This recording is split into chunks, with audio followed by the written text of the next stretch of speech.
విశ్వామిత్ర మహర్షిని అనుసరిస్తూ శ్రీరాముడు, లక్ష్మణుడు అరణ్యంలో ప్రయాణం చేస్తున్నారు. మార్గమధ్యంలో ఒక ప్రశాంతమైన కాని నిర్జనమైన ఆశ్రమం వారి దృష్టికి వచ్చింది. అది మహర్షి గౌతముని ఆశ్రమం. ఆయన భార్య అహల్య అపూర్వ సౌందర్యశాలిని. ఒక అపార్థం కారణంగా గౌతమ మహర్షి ఆమెకు శాపం ఇచ్చాడు. నీవు శిలవలే నిర్జీవంగా ఇక్కడే ఉండాలి. రఘుకులంలో జన్మించే శ్రీరాముని పాదస్పర్శతోనే నీకు విముక్తి లభిస్తుంది అని శపించాడు. కాలం గడిచింది. అహల్య దివ్య చైతన్యంతో ఉన్నప్పటికీ అందరికీ కనిపించకుండా అక్కడే తపస్సు చేస్తూ ఉండిపోయింది.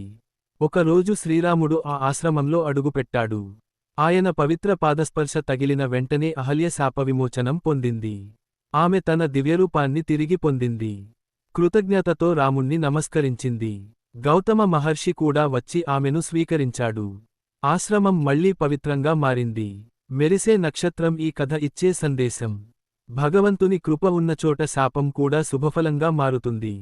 భక్తి, సహనం, విశ్వాసం ఎప్పుడూ వృధా కావు. పాపానికి ప్రాయశ్చిత్తం ఉంటే విమోచనం సాధ్యమే. ఇదే అహల్య శాపవిమోచనం ఘట్టం.